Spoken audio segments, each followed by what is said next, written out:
Alaska has joined the entire nation in a riveted focus on what is happening around the country and in our state due to the coronavirus, COVID-19.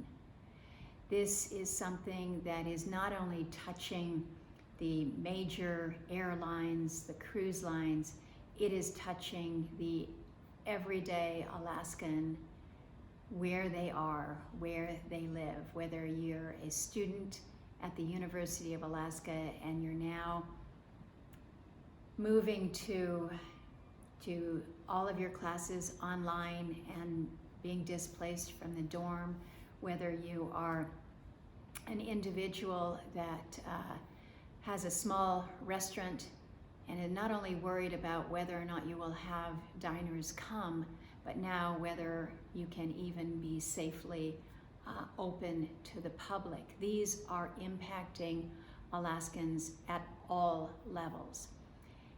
I have been in contact with folks at home as I have listened to their concerns as we have talked about what comes next.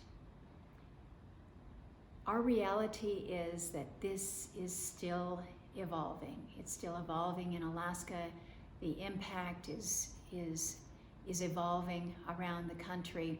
And so how we can be nimble, how we can be flexible, how we can be supportive of one another at this time of uncertainty is something that we all need to be there together with. I've been asked what advice I have to give. Listen to the medical experts. Make sure that you are following the precautions and the protocols that have been set out. Whether it is the frequency of washing your hands, using hand sanitizer, making sure that you allow for this social distancing, not touching your face, being aware of your surroundings and your proximity to others. If you are at all sick, staying home, not posing greater risk to yourself or to others. These are things that we have heard, but we need to put in practice. Alaska, at this point, is one of those states that has had limited number of cases that have tested positive for the coronavirus, and that's good. But we cannot assume that it will stay that way unless we are proactive. And so some are saying, aren't these measures extreme, that we would be closing off public spaces in schools, teleworking? I think we as Alaskans need to know that part of our responsibility to this national outbreak, to this pandemic, is to exercise as much caution as we can so that we don't see greater health impact. So making sure that we all abide by these changes in protocol, by these necessary steps to just prevent the spread of COVID-19. These are things that we all must do together. So there is a shared responsibility there. I have posted on my website, in fact, with an alert bar, the updates that we are getting daily, information, contacts for you to go to so that you can be sure that you are getting the most current information and accurate information. Because we know that when there is uncertainty, oftentimes there is anxiety that is unnecessary due to rumors. So make sure that we are getting the best information that we possibly can. I am working here in Washington, D.C. with my colleagues. There's a new order in that most of us are participating in much of our discussions by phone, by teleconference.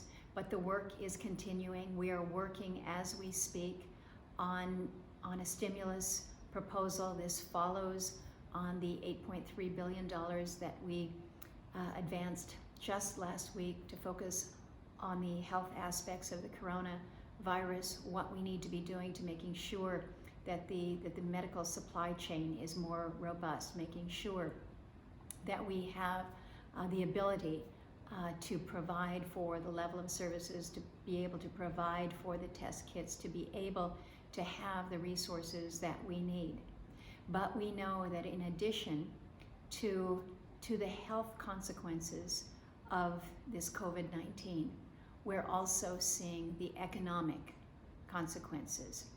And so we are working together as Republicans and Democrats, the Congress with the administration, working with our governors, working with the states to ensure that this economic impact from this outbreak is one that is responsive to the needs, not just responsive to the needs of the big industry, but also responsive to the needs of the individuals as they face this disruption in their lives, everything from not being able to find childcare to not certain as to whether or not they're going to be able to purchase cleaning supplies in their grocery store.